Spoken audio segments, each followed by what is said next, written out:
আমার মসজিদে একটা ছোট্ট বাচ্চা আসে, ছোট্ট একটা বাচ্চা। আমার মসজিদে অনেক বাচ্চা, ছোট্ট ছোট্ট বাচ্চা অনেক, ধরেন সকালবেলা কমসে কম 150 বাচ্চা থাকে, ছোট ছোট বাচ্চা।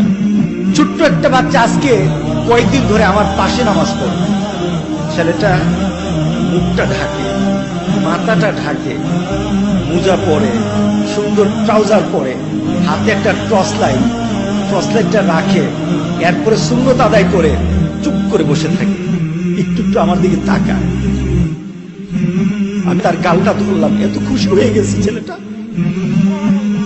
আমি ছোট্ট বাচ্চার গালটা ধরে আমি অনুভব করলাম এই বাচ্চাটা ওই বাচ্চা না, এই বাচ্চাটা আল্লাহকে সন্তুষ্ট করার জন্য মাকে ডেকে ডেকে আগে ঘুম থেকে উঠে যায়।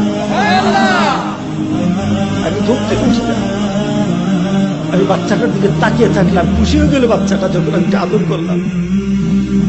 ছোট্ট বাচ্চা, কত বয়স হবে? 7-8 বছর। প্রতিদিন আসে ফজরের নামাজের সময়।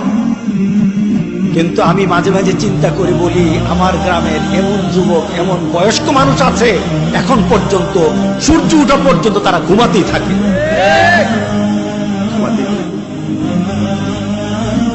ওই শিশু বাচ্চাটা তার বন্ধুদেরকে নিয়ে, ওই পানিয়ারূপের ছেলেটা তার বন্ধুদেরকে নিয়ে ডেকে ডেকে মসজিদে আনে। স্কুলে, যে স্কুলে পড়ে, ওই স্কুলে সে জোহরের নামাজ পড়ার জন্য প্রতিদিন মসজিদে যায়। টিচার তাকে নিষেধ করে, আসতে দিল। তার মনে স্ট্রাইক করেছে, মনে কষ্ট লেগেছে, মনের ভিতরে তার একটা পরিবর্তন চলে আসছে। যে শিক্ষক, যে প্রতিষ্ঠান আমাকে নামাজ পড়তে দেয় না, ওই শিক্ষক আর প্রতিষ্ঠানের কাছে আমি কিছু পড়াশোনা করব না, আমি এখানে পড়বই না। যে বারণ করে আমাকে যে আমাকে নামাজ পড়তে নিষেধ করে, নামাজ পড়তে আমাকে বাধার সৃষ্টি করে, আমি তার কাছে পড়ব না। আর বড় ভাইদেরকে বললো যারা নামাজে আসে, ভাই আমি আর স্কুলে পড়ব। কি করবো? আমি মাদ্রাসায় পড়ব। কোন মাদ্রাসায় পড়বা? আমি আড়াইবাড়িতে পড়ব।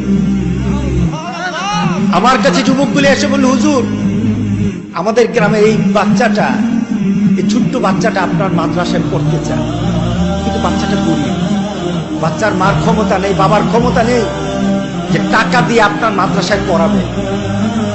আমাদেরকে বলার পরে আমরা যুবকরা চাঁদা উঠিয়েছি, টাকা উঠিয়ে কিছু টাকা একত্রিত করে আপনার কাছে আসছি। হুজুর আপনি যদি মেহেরবানি করে বাচ্চাটাকে ভর্তি করেন, আমাদের কাছে 6000 টাকা আছে। আমরা সবাই মিলে টাকাটা তুলেছি।